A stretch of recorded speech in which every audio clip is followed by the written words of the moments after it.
En la referencia a muros espirituales, lo que quiero enfatizar es que la iglesia, usted y yo, debemos estar constantemente levantando muros espirituales. Es prohibido dejar de orar. Es prohibido no leer la Biblia. Es prohibido no congregarse. Es prohibido ser un cristiano apático. Repita conmigo. ¿Por qué? Porque la fe en el Hijo de Dios es fuerte, pero depende de usted y de mí que se fortalezca a través del conocimiento, a través del ayuno, la oración y la búsqueda para ser fortalecidos en el hombre interior. No podemos pretender que Dios nos bendiga cuando no hacemos nada por nuestra vida. Hay gente que le dice a Dios: Señor, bendíceme, ayúdame, y hasta le hacen una lista específica y quieren que Dios los bendiga. Pero miren esto: no ayunan, no oran, no se congregan, no buscan a Dios. Y la pregunta que yo hago: ¿será que Dios nos bendice de esa manera? No, porque si Dios lo hiciera, equivale a un padre, equivale que a usted y yo, nuestros hijos no estudien, no trabajen, no hagan nada, y usted le diga: papito, aquí está la comida, papito, y usted le dé todo. No, señor. Los hijos tienen que aprender a generar. Los hijos tienen que aprender a moverse. ¿Me doy a entender? De lo contrario, usted y yo seríamos alcahuetes. ¿Está conmigo? ¿Está conmigo en este domingo de bendición? ¿Nos da ese buen calorcito? Muy bien. Ahora, si usted está conmigo, le voy a hacer otra pregunta. ¿Usted cree que Dios pueda bendecir una iglesia que sea pasiva? No, porque a Dios le gusta la diligencia, la constancia, la perseverancia. La Biblia menciona muchos versículos acerca de la perseverancia, y Dios honra al que le honra. Entonces, amada iglesia, el levantar muros espirituales tiene que ver con una activación de su vida, cuerpo, alma y espíritu, conectados con la voluntad de Dios para ser hombres y mujeres enteramente preparados para su obra, y que seamos hombres y mujeres con un espíritu de sabiduría, inteligencia y gracia, que podamos nosotros marcar la historia en bien, que podamos nosotros ser portadores de su gloria y ser la extensión del reino de Dios en la tierra. Donde quiera que esté y con quien esté, en el oficio que tenga, la profesión que tenga, allí tenemos que marcar la diferencia. Nosotros debemos ser apasionados en Dios, y para ser apasionados con Dios, decíamos el domingo pasado, y concluíamos con esta parte el domingo pasado, de que debemos volver a la palabra. Y poníamos el ejemplo de Martín Lutero. Martín Lutero fue un reformador, aquel hombre que descubrió o obtuvo revelación de la palabra, y vino un gran avivamiento. El avivamiento viene cuando hay reforma en su vida y en mi vida. El avivamiento va a venir cuando hay una reforma en la palabra. Un cristiano que es transformado por la palabra es un cristiano en avivamiento, es un cristiano que tiene liberación. Y algo muy importante: hay veces nos emocionamos con cultos, pero Dios quiere una constancia. No es solamente un domingo, sino constantemente. Y la liberación viene cuando el pueblo vuelve a la palabra. Martín Lutero, Dios le reveló que no eran las indulgencias que perdonaban pecados, sino era la gracia y el favor de Dios. Hoy en día se manejan esas tendencias todavía. Das tanto dinero y Dios te responde. Das tanto dinero y se absuelven tus pecados. No, señor. Y cuando Martín Lutero se dio cuenta que esas cosas estaban contrarias a la palabra de Dios, dijo: el justo por la fe vivirá. Y cuando él descubre el justo por la fe vive, y no por las indulgencias, no que alguien diga: tanto da de ofrenda y se te absuelven los pecados. Eso no era así, y nunca ha sido así, y no será así. Y cuando él descubrió esta palabra, porque la palabra trajo revelación, y ojo aquí, hermano y hermana, cuando la palabra trae revelación, ¿qué pasa con su vida y mi vida? ¿Quién me ayuda? ¿Ya se le olvidó? No, yo necesito que esté aquí conmigo. ¿Qué pasa cuando hay revelación de la palabra? Se eleva la naturaleza. Eso no puede olvidarse. Cuando la revelación llega a mi vida de la palabra, se eleva mi naturaleza. Hay entendimiento, hay capacidad, hay sabiduría. Y entonces este hombre fue expulsado del grupo al que pertenecía y fue llamado un hereje. Un hereje porque descubrió lo que realmente Dios quería hacer. Y a través de ese movimiento reformador, la iglesia hoy en día todavía celebra esa reforma protestante. No porque protestamos contra algo o alguien, protestamos contra el pecado, protestamos contra la ignorancia de la palabra, y entendemos que al ser tener revelación de la palabra, tenemos liberación del alma, liberación de la mente, y no vamos a caer en errores doctrinales. Entonces, a través de esta reforma hubo liberación, y a través de esa reforma Dios quiere que entendamos hoy que solamente a la luz de la palabra somos libres, solamente a la luz de la escritura, solamente a la luz de lo que dice Dios a través de la palabra obtenemos liberación y redención. Es por eso que yo decía en vez pasada, hay gente que cree que con solo que alguien ore por él ya quedó liberado. No, la liberación consiste cuando yo constantemente estoy leyendo la Biblia, y la Biblia, como es espíritu y es vida, está transformando mi mente, transformando mi corazón, y el proceso de santificación se da todos los días a través del ayuno, la oración, la adoración, la intercesión y el entendimiento de la palabra. Por eso, si queremos liberación, hay que leer la Biblia. Si queremos prosperidad, hay que leer la Biblia. Si queremos libertad, debemos leer la Biblia. Si queremos avivamiento, debemos volver a la palabra. Ahora bien, entendiendo estos puntos que ya hemos mencionado, Dios quiere que usted y yo sigamos siendo reformadores. Reformadores atacando y reprendiendo la pasividad, atacando y reprendiendo el estancamiento espiritual, que seamos reformadores y reparadores de portillos. Cuando hablamos de reparadores de portillos, estamos hablando de hombres y mujeres que no se conforman al ambiente en que están, sino que van más allá, ven donde otros no ven, oyen donde otros no oyen, pueden percibir las cosas espirituales donde otros no las perciben, y entonces un hombre y una mujer que se paran en la brecha es un hombre y una mujer que está preparada y preparado para reparar portillos. Ahora bien, vamos a ir directamente a la palabra, Isaías 58:12. Estamos hablando de muros espirituales, estamos hablando de poseer la buena tierra, pero Dios quiere que la iglesia, usted y yo, seamos los Nehemías del siglo XXI, que seamos restauradores, reparadores, constructores de muros espirituales. Y antes de leer la Biblia, entendamos esto: Nehemías fue un copero, un servidor del rey.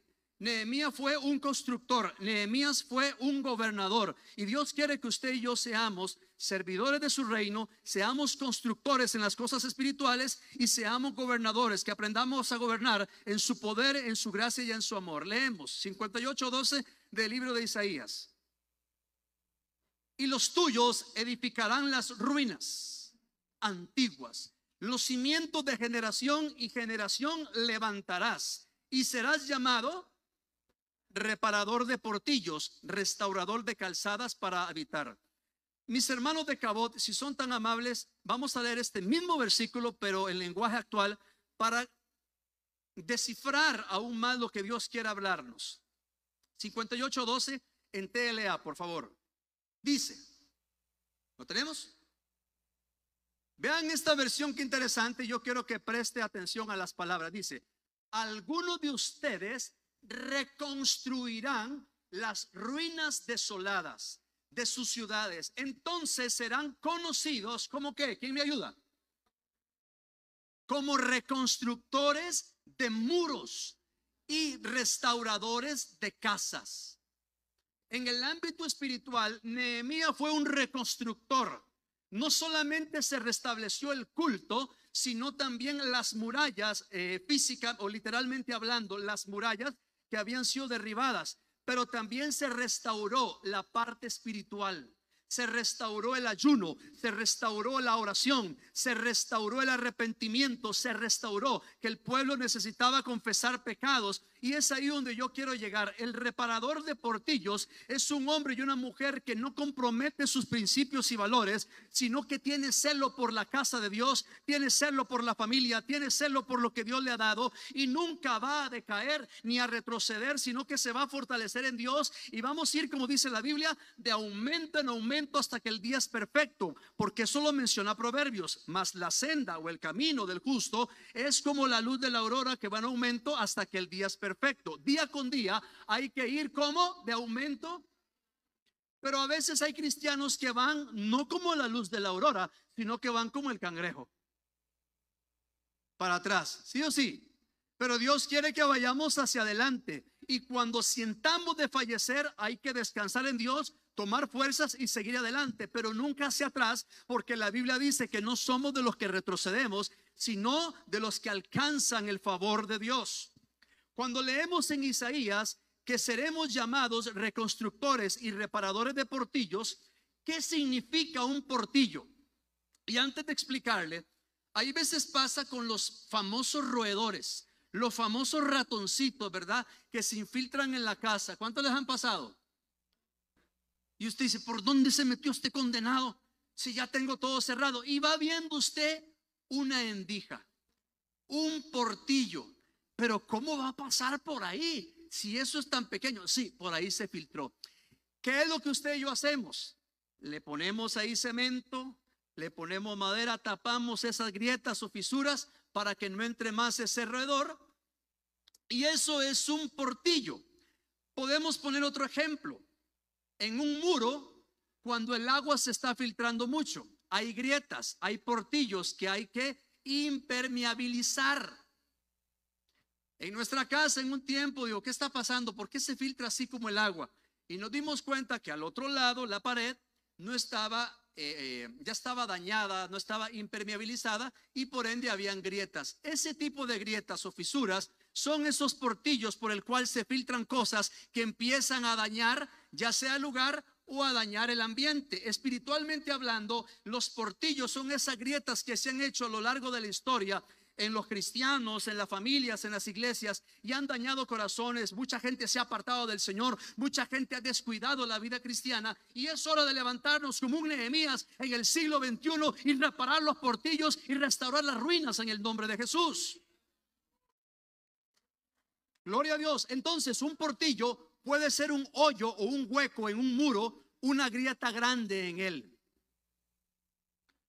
¿Qué quiere decir la expresión reparador de portillos? Que Dios quiere que las personas sean reparadoras de portillos, es decir, que reparen lo que está roto o en ruinas, que las personas deben reconstruir las ruinas antiguas y levantar los cimientos de generaciones pasadas. Presta atención acá, reparar y levantar los cimientos de generaciones pasadas. Ahorita vamos a hacer énfasis allí. Que las personas deben restaurar las calles donde habitar.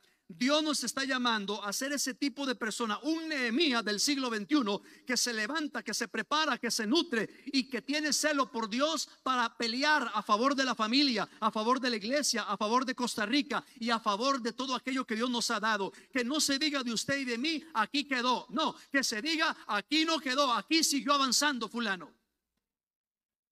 Y decimos esto porque las personas tienen portillos debido al pecado, la ignorancia de la palabra, a maldiciones o a herencias espirituales. Los matrimonios también tienen portillos por causa del pecado, la irresponsabilidad, el egoísmo, etc. Las congregaciones también tienen esos portillos debido a los esquemas religiosos, al legalismo y por la carnalidad de algunos miembros. Entonces Dios nos está llamando a ser reparadores de portillos, gente, hombres y mujeres que se levantan y marcan la diferencia en el nombre de Jesús. Es tiempo de activarnos, es tiempo de levantarnos como reparador de portillos y tener celo por aquello que Dios nos ha dado. Decía hace un momento que el reparador de portillos levanta los cimientos de generaciones pasadas. Y ojo acá, cuando hablamos de generaciones pasadas, hablamos de gente que va a llegar a donde usted y le va a decir: yo he servido a Dios, yo creo en Dios, pero pasó esto en mi vida, y Dios te va a usar como un reparador de portillos. ¿Por qué? Porque la voluntad de Dios no es que nadie se estanque, no es que nadie se pierda, sino que todos nos unamos como una sola familia y vayamos al cielo a morar con Él. Esa es la voluntad de Dios. Y cuando hablo de generaciones pasadas, me duele decir que hay cristianos que un tiempo sirvieron y hoy por hoy creen en Dios, aman a Dios, pero no le están sirviendo a Dios.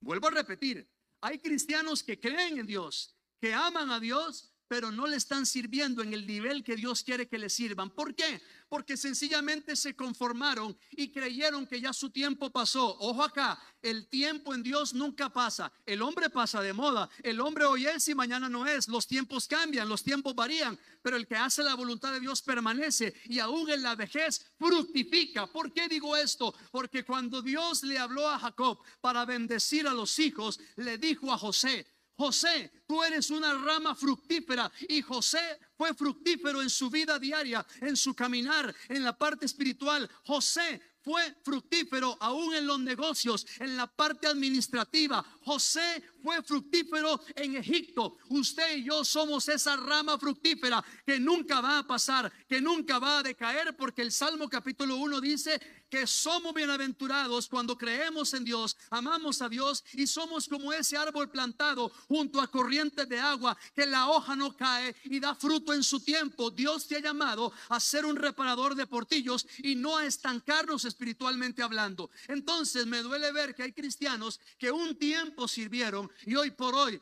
no solamente no sirven, y en el peor de los casos están alejados del Señor.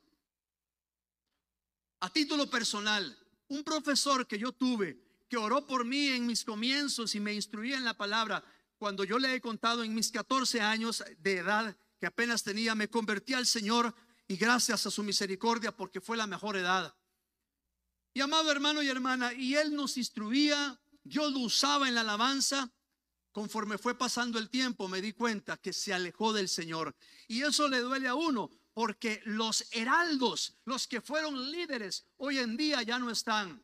Y la Biblia exhorta y menciona eso a través del apóstol Pablo.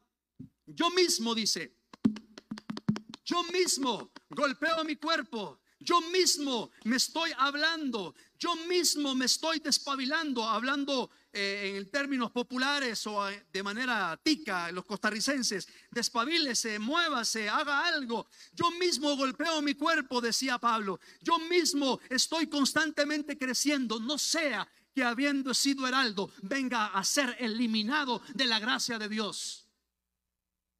Entonces a eso me refiero. Hay generaciones que se quedaron rezagadas en el tiempo. Usted y yo no debemos conformarnos y debemos entender que en el siglo XXI Dios quiere levantar hombres y mujeres como Nehemías, con celo de Dios, con pasión, que no se conforman al mundo, sino que se conforman a los principios de la palabra, que oran, que ayunan, que buscan intensamente a Dios. Y es hora de reprender la pasividad, es hora de levantarnos a favor de la familia, hermano y hermana. Es hora de levantarnos a favor de la iglesia y de Costa Rica. Donde está la iglesia, donde hay un hijo de Dios, ahí tiene que haber reparación de portillos. Decía en el primer culto, y quiero repetirlo: un reparador de portillos viaja a las generaciones que vienen y las bendice.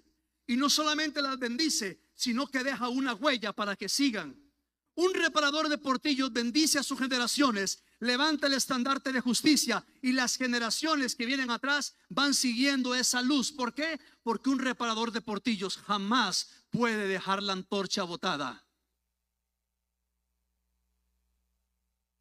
Y yo decía en la mañana: yo bendigo a mis hijos, yo bendigo el matrimonio de mi hija, y no sé, en 3 o 4 años ya vamos a entrar a otra etapa. Digo yo, ¿verdad? Uno dice, ojalá que sea antes, pero ellos dicen 3, 4 años. Y cuando vengan esos nietos, yo voy a decir, wow, les voy a decir, vengan para acá, nietos lindos, con el abuelito lindo, hermoso. ¿Qué? ¿Pero por qué les da risa? ¿Por qué les da risa? Miren, y yo lo voy a disfrutar y lo voy a amar. Pero con mayúscula, y pero al cuadrado. Yo no quiero que mis nietos digan, ¿y ese señor quién es? Ah, mi abuelo. Yo no quiero que digan, mi abuelo sirvió a Dios, mi abuelo fue pastor. No. Yo quiero que digan, mi abuelo sí le sigue dando candela al diablo, mi abuelo sigue sirviendo, y como mi abuelo sigue sirviendo, yo voy detrás de él. Pero yo no quiero que se diga de usted lo contrario. Yo quiero que sus nietos digan, voy a seguir los pasos de mi tito, voy a seguir los pasos de mi tita. ¿Y cuáles son los pasos del tito o la tita o el abuelito o abuelita, como usted quiera decir? Que encuentren un abuelito de rodillas, que encuentren un abuelito congregándose buscando a Dios, que encuentren un abuelito, una abuelita desechando la pecaminosidad o rechazando las obras de maldad del mundo y buscando al Señor. ¿Sí me doy a entender? Porque nosotros afectamos positiva o negativamente nuestras generaciones. ¿Está conmigo, amada iglesia? ¿Está conmigo aquí a mi derecha? Usted y yo afectamos positivo o negativamente las generaciones, y depende de usted y de mí qué tan alto queremos volar, y depende de usted y de mí qué tan alto quiere volar la iglesia, porque somos responsables de nuestra mayordomía cristiana. Muchas veces le echamos la culpa al pastor, muchas veces le echamos la culpa al hermano, a la hermana, muchas veces le echamos la culpa a la circunstancia, y hay gente que no se le queda bien. Yo no entiendo eso. No le eche la culpa a nadie. Cuando usted quiera poner excusas, vaya al espejo, póngase en el espejo y dígale: tú eres el responsable. Tú, Juan Carlos, eres el responsable. No andes buscando defectos, no andes diciendo fulano, sotano. Usted es el responsable. Y se mira al espejo y dice: usted es el responsable de hacer crecer su vida y de hacer avanzar a las generaciones que vienen. Pero es muy fácil echarle la culpa a fulano o sotano. Y ya basta de eso. Nehemías, cuando vio que el pueblo había pecado, Nehemías no dijo: ese pueblo está así porque cometió pecado, recibieron la paga que merecían. No, Nehemías no dijo eso. Nehemías vio el pecado. Nehemías vio que el pueblo estaba destruido. Nehemías vio que el pueblo había perdido el culto, había perdido las danzas, había perdido la oración, el ayuno, había perdido todo lo que en un culto se hace, y tras de eso la ciudad había sido destruida. Y Nehemías dijo: Señor, no es posible que mi pueblo esté así. Él sintió compasión, él sintió celo, y es lo que usted y yo debemos de tener en este siglo XXI: hambre por Dios, hambre por la palabra, hambre por buscar su presencia. Ya basta la apatía, la pereza, hermano. Cada mañana cuando nos levantemos a orar, no oramos porque somos muy carga, no oramos para ser vistos, oramos porque lo necesitamos, oramos porque sin oración morimos. Ore, hermano, ore, se lo digo en el nombre de Jesús. Usted dice: pastor, 5 minutos, 10 minutos. Ore, pero ore algo y pídale a Dios: Señor, en este siglo XXI yo no quiero ser un cristiano mediocre, uno más del montón. Yo quiero ser alguien que marque la diferencia en mis generaciones. Los reparadores de portillos no se conforman, hermano, a este mundo. Nehemías no se conformó y provocó un gran avivamiento, y todo comenzó con una búsqueda intensa por la presencia de Dios. Todo comenzó con una búsqueda intensa por la presencia de Dios. Dios quiere que restauremos áreas en nuestras vidas, que restauremos la familia, que restauremos el altar en los hogares, que restauremos el culto a Dios en nuestras vidas y en la iglesia. Dios quiere eso y mucho más en usted y en mí. Y un aspecto importante para ser reparador de portillos es volver a la palabra, volver a la palabra. Hoy en día no se le da el valor a la palabra que merece. Hoy en día la gente quiere muchas luces, mucho todo, mucho show, pero no quiere palabra. Escuche esto. Lo dije el domingo pasado y lo repito: la verdadera liberación comienza cuando usted y yo estamos llenos de la palabra. Decía el domingo pasado que la iglesia en años anteriores había caído en el emocionalismo. Oren por mí para recibir la unción. Y oraban por él: ay, ya recibí la unción. Y como tengo la unción, ya puedo orar por otros. Suave un momento. Para que alguien tenga la unción, primero debe anhelarla a través del ayuno y a la oración. Pueden orar por mí, pero para mantener la unción se requiere un sacrificio constante de búsqueda. Entonces la gente quiere lo fácil, pero no quiere leer la Biblia. Y la Biblia es lo único que nos libera. Por eso le digo a usted: ¿usted quiere un culto de liberación? Ya lo tenemos, estamos viviéndolo ahorita. Porque la palabra nos libera. Entonces ya basta de gloria de hombres o de emociones pasajeras. Buscar la palabra. Si la Biblia dice en el libro de Juan que mis palabras son espíritu y son vida, una vez que me las como, que me apropio de ellas, mi perspectiva va a cambiar, mi nivel de fe va a cambiar, la estructura mía va a cambiar y se va a elevar mi naturaleza espiritual. ¿Me doy a entender? Alguien que está lleno de la palabra tiene revelación de la palabra. Y voy a poner un ejemplo en cuanto a la música. Hoy en día tenemos buenos músicos en todo el mundo, cristianos. Ya no es aquello que en aquel tiempo nos decían: que los cristianos son pura charangachanga. No, no, no, no, no, no. Hoy en día tenemos buenos músicos y músicos cristianos que los contratan para eventos seculares porque es el trabajo de ellos en cuanto a montar alguna música y son cristianos. Hoy hay buenos músicos, pero no generalizo. Pero hay veces me encuentro en la iglesia, buena música, buen sonido, bueno de todo y escasa palabra cuando se canta.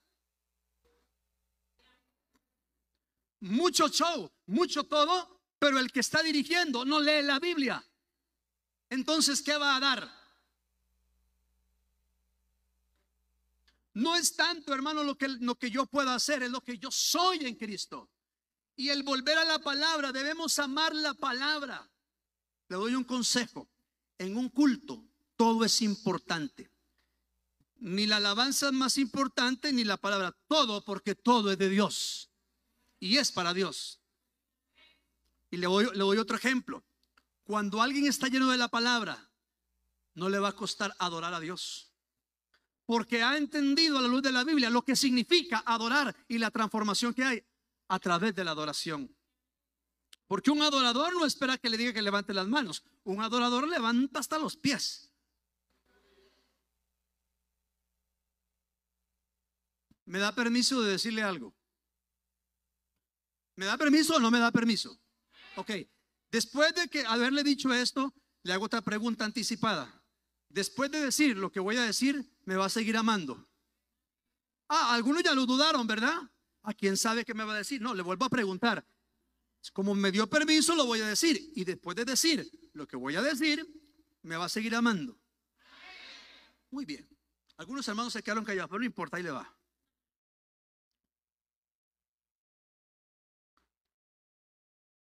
¿Por qué le cuesta tanto adorar al Señor a usted?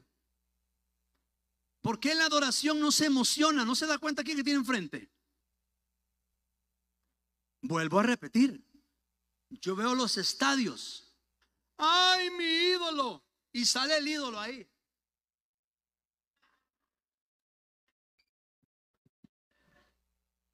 ¡Ay, mi sol! Dicen muchos.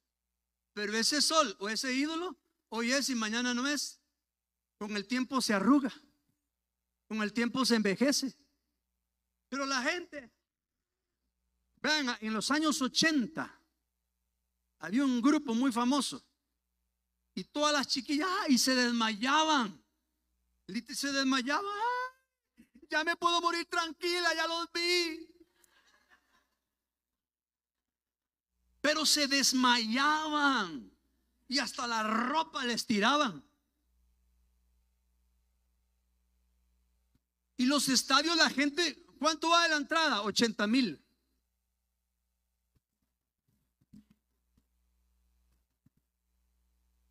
No hay nada, no importa, no importa. Tarjetazo. Y al mes, ¡pum! Bombazo. Y la gente no escatima. No, pero venimos a la iglesia, hermano, vamos a ofrendar. Y hacemos que vamos para el baño. Mentira, va a disimular porque no quiere, hombre.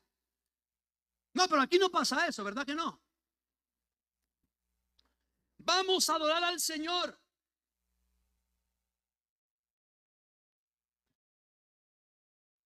No se enoje conmigo. No se enoje conmigo, hombre. Enójese con el diablo. Enójese con usted mismo. Vea, hermano. ¿Puedo decir algo más?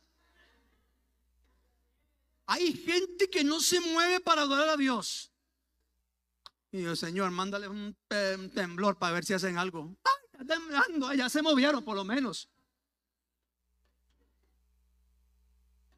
Hermano, es que cuando yo descubro quién está delante de mí, oh mi Señor, el Señor, mi Rey, el Señor es mi Rey y mi todo. Aleluya, somos locos, somos locos. Ahora bien, si delante suyo y mío está un hombre, pues está bien. Porque un hombre no merece adoración. Pero mi Señor y su Señor sí. Es más, le voy a decir algo, ¿Cuántos han recibido un cheque al portador aquí alguna vez?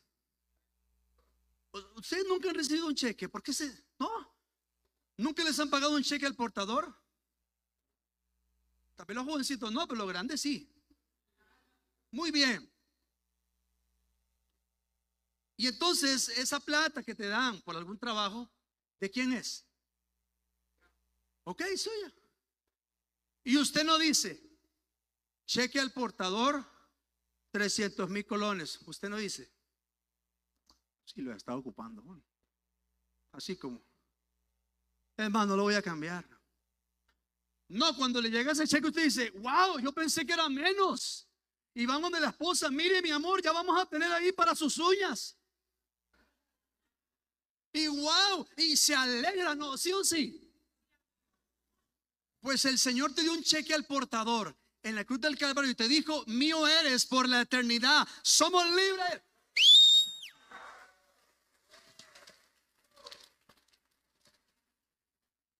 Entonces, cuando yo descubro quién tengo a mi lado, no puedo callar.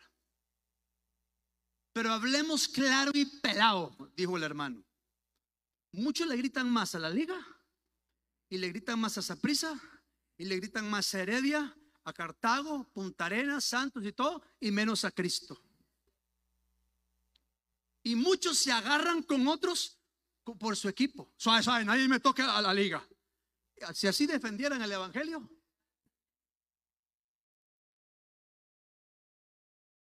Suave, suave, yo soy morado. Morado hay que dejar al diablo. Usted me dice, pastor, ¿por qué me dice eso? Porque es a veces lo que se vive. Hay cristianos que gritan gol en la casa y en la iglesia. Como decía mi mamá, entonces, ¿en qué país vivimos? Yo veo algunos que ya me están viendo raro. Pero no importa si me ven raro. Dos cosas. Si no les gusta, hagan las de Celia Cruz. Azúcar. Y número dos, al final del culto voy a ir a hablar con el pastor a ver qué es el asunto. No hay problema. Allá tengo un guardaespaldas, mano Cristian, vea. Acá está Martín, aquí está Francisco. Entonces al final, si alguien quiere quejarse, yo lo llamo a ellos y no hay problema, está bien.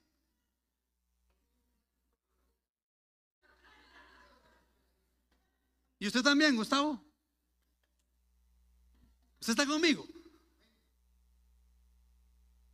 Vea, hermano, necesitamos sacudirnos por dentro para provocar algo. A veces estaban muy comoditos. Despiértate, tú que duermes, si te va a alumbrar Cristo. Quiero concluir con esto. Nehemías 8:1-3. ¿Qué pasó cuando se leyó la ley? ¿Qué pasó? La gente dijo, ay, qué pereza, van a leer la Biblia. Empezaron a bostezar. No, no, no. Y 1000 veces no. Nehemías 8:1-3. ¿Qué pasó cuando Esdras leyó la ley? ¿Qué pasó? Vamos a leer. Y se juntó todo el pueblo como un solo hombre en la plaza que está delante de las puertas de las aguas. Y dijeron a Esdras, el escriba, que trajese el libro de la ley de Moisés, la cual Jehová había dado a Israel. Versículo 2. Y el sacerdote Esdras trajo la ley delante de la congregación, así de hombres como de mujeres, y de todos los que podían entender el primer día del mes séptimo. ¿Qué dice el versículo 3, amada iglesia? Y leyó en el libro delante de la plaza, que está delante de la puerta de las aguas, desde el alba. ¿Qué es el alba? Desde que estaba amaneciendo hasta el mediodía, en presencia de hombres y mujeres y de todos los que podían entender, y los oídos de todo el pueblo estaban atentos ¿a qué? Al libro de la ley. Lea conmigo el versículo 8 y 10. Estamos en Nehemías capítulo 8, pero leamos el versículo 8 y 9. 8 al 10 quiero decir. Dice, y leían en el libro de la ley de Dios, ¿cómo? Claramente, y ponían el sentido. Hagamos un alto. Y ponían el sentido de modo que ¿qué? ¿Están comprendiendo esto? Ponían el empeño, ponían la atención para entender lo que la ley decía. Muy bien, versículo 9. Y Nehemías el gobernador y el sacerdote Esdras escriba y los levitas, los que llevaban esa adoración al Señor, que hacían entender al pueblo, dijeron a todo el pueblo: día santo es a Jehová nuestro Dios, no se pongan tristes, no lloren, porque todo el pueblo lloraba. ¿Por qué lloraba? Oyendo las palabras, estaban leyendo la ley y la gente lloraba porque ponían el entendimiento a lo que Dios estaba hablando. Versículo 10. Luego les dijo: id, comed grosuras y bebed vino dulce y enviad porciones a los que no tienen nada preparado, porque día santo es a nuestro Señor. No se pongan tristes o no os entristezcáis, porque el gozo de Jehová es vuestra fuerza. El pueblo ponía su empeño en la atención a la palabra y fueron liberados porque la palabra produjo en ellos una adoración genuina. Este culto duró 7 días y cada día por espacio de 6 horas se leía la ley y la gente estaba atenta. 58:2 de Isaías, no lo busque, solamente de la pantalla. No lo busque, puede anotarlo, pero no lo busque. Léalo conmigo en la pantalla. 58:2 de Isaías 2. Dice: que me buscan cada día y quieren saber mis caminos, como gente que hubiese hecho justicia y que no hubiese dejado la ley de su Dios. Me piden justos juicios y quieren acercarse a Dios. El contexto del capítulo 58 habla del verdadero ayuno, el ayuno que Dios le agrada, el ayuno que Dios escoge. Y el versículo 2 da a entender que había gente en el pueblo de Dios que le decía a Dios: muéstrame tus caminos, hazme justicia, pero ellos habían dejado la ley de Dios. Si le vamos a decir a Dios: muéstrame tus caminos, es porque realmente queremos permanecer en sus caminos. Y todo el capítulo 58 habla del verdadero ayuno y la verdadera entrega que un pueblo debe tener. Y leímos a inicios de que el capítulo 58 versículo 12 habla de que somos reparadores de portillos. Es tiempo de levantarnos la oración. ¿Cuál oración? No una oración pacífica o pasiva, quiero decir pasiva, sino activa en el Espíritu Santo. Volver al ayuno, volver a las vigilias, volver a leer la Biblia como tiene que ser. No leer la Biblia como leer la revista o leer el periódico, porque la Biblia no es un libro de información, sino de formación y transformación. Cuando leo la Biblia soy formado y soy transformado a la imagen de aquel que la hizo. El autor y consumador de su fe y mi fe se llama Jesús. El autor de la Biblia es Jesús. Y cuando leo la Biblia soy conformado y transformado a su imagen. Debemos conocer al autor, el consumador de tu fe y mi fe, a través de la búsqueda intensa de la oración, ayuno, palabra, y no dejando de congregarnos. Aquí no pasa, pero hay hermanos que ponen mucha excusa para congregarse, pero demasiada excusa. Como aquel hermano que me dijo: pastor, dice, estaba esperando que abrieran la iglesia después de esta pandemia para buscar a Dios, y aquí lo estoy esperando. Siguió la pandemia, porque ya no lo volví a ver. Yo no le estoy diciendo que venga otra pandemia para que busque. Ya Dios ha hablado y sigue hablando. Si la gente no quiere entender, pues de ahí que sigan sus caminos, ¿no? Pero en cuanto a usted y a mí, que no se diga: terminó el 2025 y ¿qué se hizo fulano? No. Terminó y está fulano y está su familia. Amén.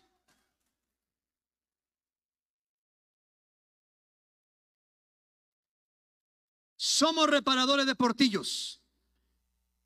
El hermano Pablo Carvajal, usted es un reparador de portillos. Después de 20 años, retomar lo que Dios le ha dado. Ahora viene algo mayor todavía, y lo decía Julio testificando, porque somos reparadores de portillos. Y tus generaciones servirán más de lo que tú has servido. Porque así oro yo, mis generaciones verán cosas grandes que yo no alcancé. Y así lo proclamo sobre mis hijos en el nombre de Jesús. Así oro por mis hijos, por el matrimonio de mi hija, que alcancen grandes cosas. Y oro también por la esposa de Keylor. No sé cómo se llama. Si está aquí, la bendigo en el nombre de Jesús. Si me está viendo por la red social, la bendigo, pues yo no sé quién es. Pero cuando llegue, va a llegar como Dios quiere. Amén. ¿Sí o sí?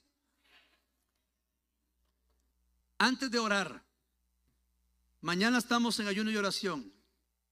Guerreros, hoy es el día 42. Faltan 10 días para terminar los 52 días. Así que mañana, ¿quién se apunta conmigo? Gloria a Dios, hay un buen grupito. El día martes siempre está cargado, gloria a Dios. Miércoles, gloria a Dios, hay 3, con esos 3, gloria a Dios, 3. Jueves, gracias hermanos y hermanas. El día viernes, ¿quién ayuna y ora? Viernes. ¿Y quién el sábado sacrifica el pinto? Gloria a Dios, mira, vamos a sacrificar el pinto, aquí hay muchos, ¿verdad? Sábado. Y el domingo estamos en ayuno, la mayoría. Estamos a 10 días de terminar los 52 días de ayuno y oración. Y pastor, y terminamos, ya no oramos. No, hay que orar más. Siempre levantándonos temprano, orando, orando, orando, orando, orando, orando, orando, hasta que Cristo venga. Nos ponemos en pie, amada iglesia. Nos ponemos sobre nuestros pies, poniendo esta semana delante del Señor. Señor, te damos gracias por tu fidelidad. Señor, te damos gracias por tu amor. Señor, te damos gracias por tu palabra, que es viva y eficaz, y a través de ella entendemos el propósito eterno. Señor, somos reparadores de portillos, hombres y mujeres que han levantado para estos tiempos. Somos los Nehemías de este tiempo, que tenemos celo de Dios para luchar a favor de la familia, de la iglesia y de la nación. Tú y yo, Dios nos ha escogido como reparadores. Así que levántate y lucha a favor de tu familia, de tu matrimonio en el nombre de Jesús, de la iglesia, de todo lo que Dios te ha dado. Lucha, lucha, lucha y pelea, como lo hizo Nehemías, a través de la oración, el ayuno, la intercesión y la búsqueda de la palabra. Señor, ponemos esta semana en tu presencia, en tus manos, esta semana de ayuno y oración. Glorifícate, háblanos, bendícenos. Ponemos la vigilia del viernes en tus manos. En esa vigilia háblanos, exhórtanos, enséñanos. Padre, y bendigo a tu iglesia y bendigo a tu pueblo con paz. Bendigo a los escogidos de Dios, declarando una semana de victoria. Iglesia, te bendigo en el nombre del Padre, del Hijo y del Espíritu Santo. Amén. Sé bendecido y bendecida, amado hermano y hermana. Le damos aplausos al Señor de gratitud.